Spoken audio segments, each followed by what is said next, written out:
or any such thing, but that it should be holy and without blemish. You know, the love of Jesus Christ is what is going to make me a holy being someday.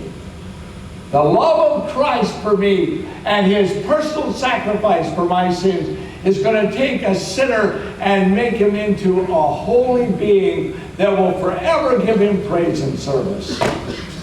And you know what? What my wife becomes is going to be dependent largely on my love. My love and sacrifice can make my wife holy and without blemish, more beautiful now than she was on the day I married her. Or can make her depressed, feeling bad about herself, even physically marred by a lack of love from her husband. Let's keep reading. So ought men to love their wives as their own bodies. He that loveth his wife loveth himself. For no man ever yet hated his own flesh, but nourisheth and cherisheth it, even as the Lord the church. For we are members of his body, of his flesh, and of his bones. For this cause shall a man leave his father and mother, and shall be joined unto his wife, and they two shall be one flesh. This is a great mystery, but I speak concerning Christ and the church. Nevertheless, let every one of you in particular so love his wife, even as himself, and the wife see that she reverence her husband. Now, the Holy Spirit can enable two to become one. On the day you were married, two legally were made one. When the marriage was consummated, you physically became one. But throughout your life, you can actually become one. The way that's done, if there's cooperation, is the wife leans toward her husband. Not away from him, toward him. Now, I'm my own person. I have my own career. I have my own gifts. I'm not going to be run around by any man. See, that's not going to make the two into one. And on the man's side, you know how I will become one with my wife? By leaning toward her. Not saying, well, I'm going to tell you what, I won't be run around by any woman. You know, she can't tell me what to do. It's going to be loving her. Give myself with her. Desiring that we might be one. Okay, now watch. When God does the miracle of making two into one, he fits us to be parents.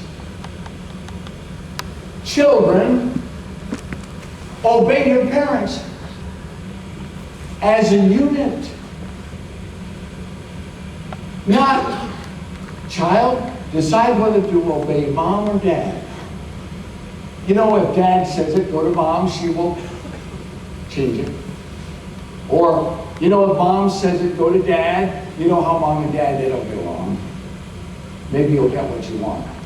That's no way to grow up. We provoke them to wrath because they don't love their mother like we should. You know, when we take communion, we always read a scripture that says, as often as you drink this cup, eat this bread and drink this cup, you do show the Lord's death till he comes.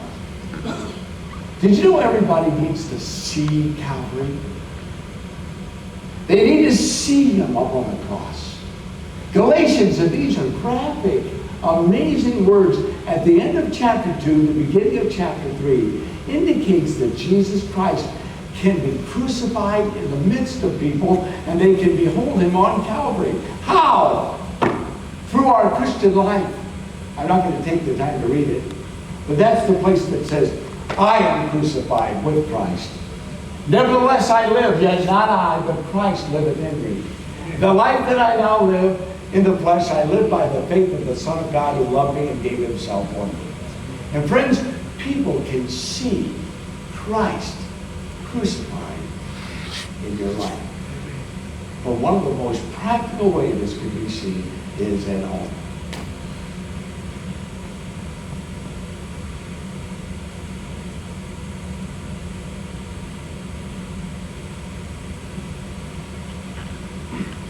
How a child receives the gospel and whether or not he is saved has a lot to do with the work that's been done before and during the presentation of the gospel to that child. Certainly, discipline. I'm talking about corporal punishment. Helps a child to realize that right is right, wrong is wrong. Right is rewarded and wrong is punished. And punishment hurts.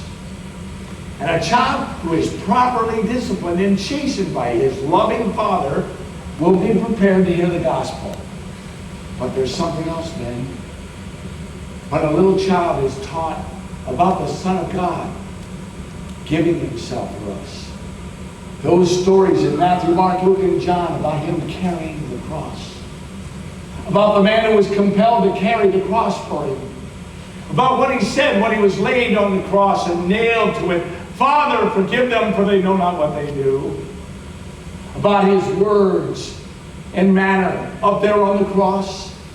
By all rights, he was the victim, but he seemed to be in control. His conversation with the thieves. Today, thou shalt be with me in paradise. His love for us. My God, why hast thou forsaken me? I thirst. Woman, behold thy son. Man, behold thy mother. Father, into thy hands I commit my spirit, after saying it is finished. That whole story means something to a child who has seen it acted out with his father and mother all of his life. More than to a child who has never seen it. Never seen what? Self-sacrificing love? Self-sacrificing love? You know what? The older the kids get, the more they see. And you know what? Some of you men here say, you know, my wife is off the wall. The problem is with me bringing up my kids, my wife is crazy. And talk to the rest of us here. See, my wife maybe isn't submissive enough, or my wife doesn't support me well enough, but you know what? God said, husband, love her and give yourself for her. Did you know what a little boy and a little girl will not get away from a life of seeing his dad constantly sacrificing himself for his mom, regularly deferring to her, forgiving her, taking things that could be his time, things, give them to her, loving her no matter what? That's how he loves us, right? Did you know the Calvary scene can be reenacted every day before our children by a loving, sacrificing husband? And it ought to be a child growing up with a Bible-toting dad who never misses soul winning, has 6 jobs in the church, but he treats his wife like dirt. You know, the gospel's not going to get through to those kids. It's going to provoke them to wrath. The devil's going to say, burn over district, burn over district, burn over district. The problem was the revival. Shouldn't have been a revival. No. What it was a father who's claimed to represent all the things that God does, not loving his wife. And if God can't teach you to love your wife, how can he teach you to love anybody? He can teach you and me and empower us by his Spirit to love her and give ourselves for her. And you know the couplets in this passage, I may have mentioned them at another retreat sometime, but they help me so much. I'm talking about every day. It says here, look at verse 25. How do I treat my wife? I love her and give myself for her. That's the general principle, meaning what? No matter what kind of a challenge you may run into with your wife, and you know what? It's just us, man. I'll feel better if I ask this question. How many of you ever feel challenged by dealing with your wife? I don't mean she's challenging you. I mean, what do I do now? How many of you have ever thought that? Well, that did help me. I feel a whole lot better. The general principle is love her and give yourself for her. Over and over again, I told men in our church who ran into a really difficult situation, I've said many times, I don't know what a man should do for a woman except one thing, and that is love her and give yourself for her. Love her and give yourself for her. Give and give and give and give and give. Love and love and love and love and love and love. That's the general principle. Then look up in verse 26. Sanctify and cleanse. That's if I think my wife isn't spiritual. Or maybe isn't even saved. Did you know 1 Corinthians chapter 7 says one reason to stay married to an unbeliever is that the unbeliever is sanctified by her believing husband? And friends, you know what we need to do? If we see spiritual needs in our wives, we don't need to be going around complaining even in our own minds saying, you know what, I could be a godly man if I had a godly wife. You know what, my wife never picks up the Bible. My wife gives me a hard time about going back to church Sunday night. Oh, woe is me. Don't you feel sorry for me? Pat me on the back. Pray for me, brother. I am saddled with an awful woman. Just call her Jezebel.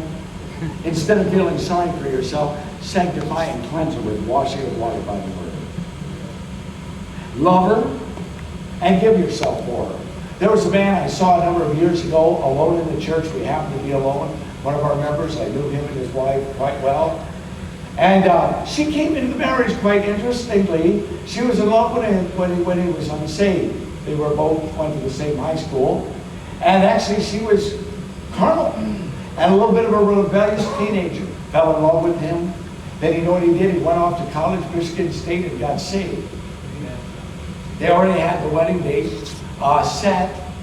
But he was going up while she was still in rebellion. Then they got married and joined our church. It was interesting. Well, this gentleman was alone in the church with me, and then he said, Brother Flanders, he said, I got to tell you, you don't know this, but I'm having a real problem at home. You know, my wife doesn't want to read the Bible with me, but she will.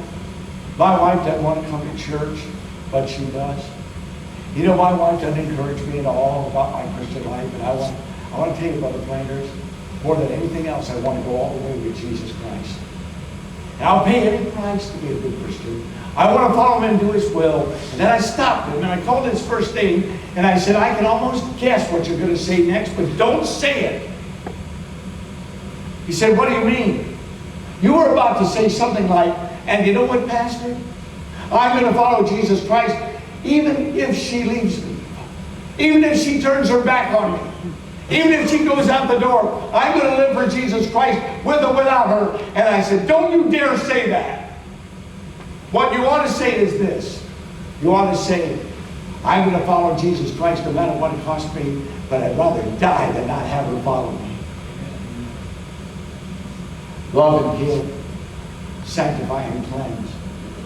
And then this down here in verse 29, nourish and cherish. Now, love and give, that's the general rule. Sanctify and cleanse is when you don't think she's being spiritual. But nourish and cherish is when you realize she's female. Did you know that? Did you know every cell in her body is different from yours? Did you know that every day of the month she struggles with things in her chemistry we know nothing about? Did you know she's up and down, hot and cold? That she doesn't have a full control as we think we do of some of her ways of thinking? I heard a man once say, a woman is somebody who can say, I love you in the morning and I hate you in the afternoon and mean it both times. What do you do with a woman? How many of you who are married would say, you know what, I realized she was a woman when I fell in love with her? Come on, guys. Okay, now listen. You nourish and cherish her. You don't look down on her. There are many things about your wife that are a lot better.